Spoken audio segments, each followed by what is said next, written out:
Hi everyone, আসসালামু আলাইকুম। কেমন আছেন সবাই? আশা রাখছি সবাই ভালো আছেন। আলহামদুলিল্লাহ আমরা অনেক বেশি ভালো আছি। আবারও নতুন দিনের নতুন একটা ভিডিও নিয়ে আপনাদের সাথে আছি। তো যারাই আমার ভিডিওটা দেখা শুরু করেছেন পুরো ভিডিওটা দেখে যান। আশা রাখছি একটু হলেও আপনাদের কাছে ভিডিও কোনো অংশ ভালো লাগবে। প্রথমেই লাইক দিয়ে ভিডিওটা দেখা শুরু করবেন। যারা লাইক দিতে ভুলে গিয়েছেন এখনই একটা লাইক দিয়ে দিবেন।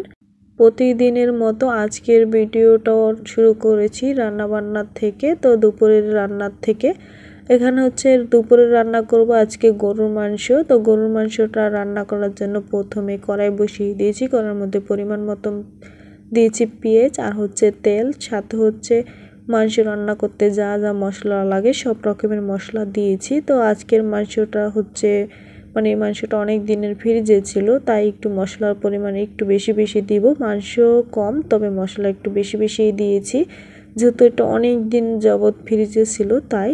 তো এখানে মাংসের মশলাটাকে সুন্দর করে আমি কষিয়ে নিয়েছি। তারপর এখানে যে মাংসটা দিয়েছি।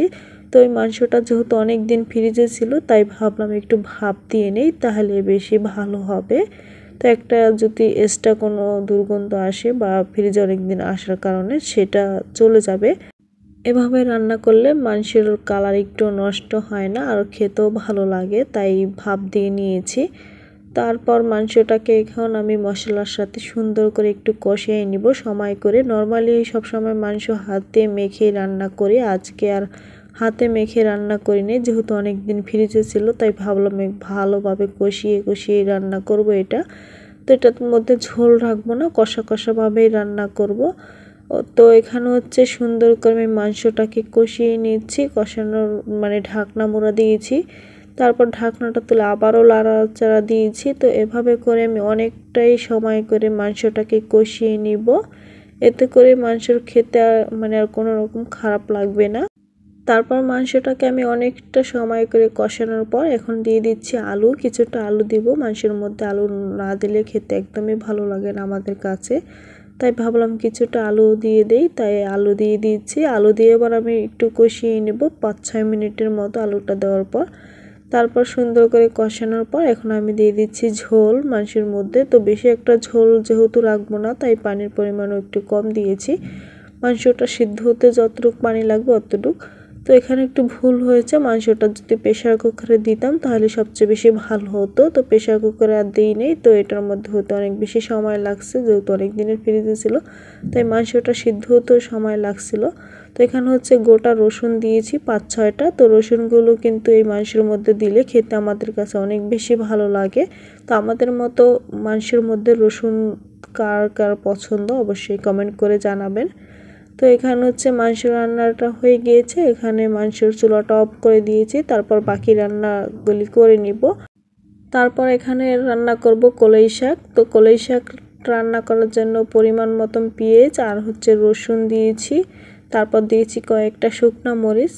রসুন আর মরিচটাকে একটু ভেজে নিব, তার আগে একটু শাকটা একটু আপনাদের সাথে দেখালাম। তো শাকটা কিন্তু একদমই চিরি চিরি করে কেটে দিচ্ছি। তো এভাবে যদি কাটা হয় তাহলে কিন্তু খেতে ভালো লাগে, আর বড় বড় যদি হয় শাক তাহলে আমাদের কাছে খেতে একদমই ভালো লাগে না, আর ওটা খেতেও কিন্তু তেমন একটা স্বাদ লাগে না। চিরি চিরি করে কাটলে খেতে অনেক বেশি ভালো লাগে। তো এখানে হচ্ছে রসুনটাকে আমি ভেজে নিয়েছি। তো রসুনটা ভাজার পর এখন দিয়ে দিব শাক। তো শাকগুলি অল্প অল্প করে দিয়ে দিচ্ছি। আর এই শাকটা কিন্তু অনেক বেশি ফ্রেশ ছিল, কারণ এটা আমাদের গ্রাম থেকে আনা হয়েছে, আমাদের নিজেদের জমির শাক। তো নিজেদের জমির শাক খেতে কিন্তু আমাদের কাছে অনেক বেশি ভালো লাগে। তো এই শাকটা আমরা অনেক বেশি পছন্দ করি, আর এই শাকটা এই সময় ছাড়া আর অন্য কোনো সময় পাওয়া যায় না। এই শীতের 2 মাসেই শাকটা খেতে পারি, এছাড়া আর খেতে পারি না। এই শাকটা খেতে হলে দীর্ঘ 1 বছর অপেক্ষা করতে হয়। তারপর কলই শাক ভাজিটা হয়ে গিয়েছে। তো কলই শাক ভাজিও তো একদমই অল্প সময়ের মধ্যে হয়ে যায়, মাত্র 3 থেকে 4 মিনিটের মধ্যেই শাকটা হয়ে যায়। তো শাকটা রান্না করার পর এখানে হচ্ছে মাছ রান্না করব। মাছ রান্না করার জন্য মাছটাকে ফ্রাই করে নিচ্ছি। এখানে মাছ রান্না করব ভাবছি পোয়া মাছ আর হচ্ছে মিনি মাছ। তো পোয়া মাছটা লাস্ট পর্যায়ে রান্না করা হয়নি, মিনি মাছটাই রান্না করে নিয়েছি। আজকে একটু রান্না করতে দেরি হয়ে গিয়েছিল, তাছাড়া আবার অনেক কিছু যেহেতু রান্না করছি ভাবলাম তাই আর পোয়া মাছ রান্না করব না, ফ্রাই করেছি যেহেতু তাই নর্মাল ফ্রিজে বক্স বাড়ি করে রেখে দিই। তারপর ওইটাকে রেখে দিয়েছি। আর এদিকে হচ্ছে মিনি মাছের জন্য মশলাটাকে কষিয়ে নিচ্ছি। তো মাছ রান্না করতে যা যা মশলা লাগে সব রকমের মশলা দিয়ে মাছটাকে রান্না করে নিব।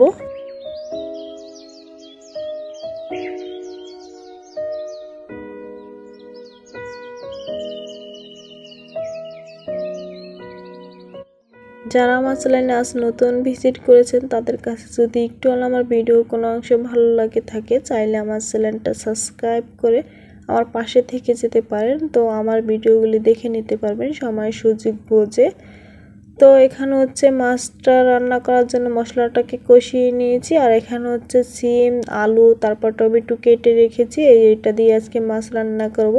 আর এই সিমটাও আমাদের গ্রাম থেকে আনা হয়েছে। তো এটা হচ্ছে মানে আমাদের নিজেদের জমিতে লাগানো হয়েছে সিম গাছ। তো ওইখানে এই সিমগুলি হয়েছে। এই সিমটা খেতে আমাদের কাছে অনেক বেশি ভালো লাগে। তো বাজারে যেই কিনতে সিম পাওয়া যায় ওই সিমটা আমাদের কাছে কিন্তু তেমন একটা বেশি ভালো লাগে না। এটাই আমরা অনেক মজা করে খেয়ে থাকি। তো এখানে হচ্ছে তরকারিটাকেও আমি কষিয়ে নিয়েছি সময় করে একটু। তো তরকারিটা কষানোর পর এখানে হচ্ছে আমি মাছগুলি দিয়ে দিয়েছি। মাছটার মধ্যে পরিমাণ মতন ঝোল দিয়ে তারপর মাছ রান্নাটা এদিকে হয়ে গিয়েছে। তারপর দিয়ে দিয়েছি কিছুটা ধনেপাতাটা দিয়ে আমি মাছটাকে নামায় নেব। তো আজকের মতো আমাদের দুপুরের রান্না ডান। আজকে কি রান্না করলাম তা তো আপনাদের সামনেই রান্না করে নিয়েছি। আজকের মতো ভিডিওটা এখানেই বিদায় নিয়ে নিচ্ছি। আল্লাহ হাফেজ।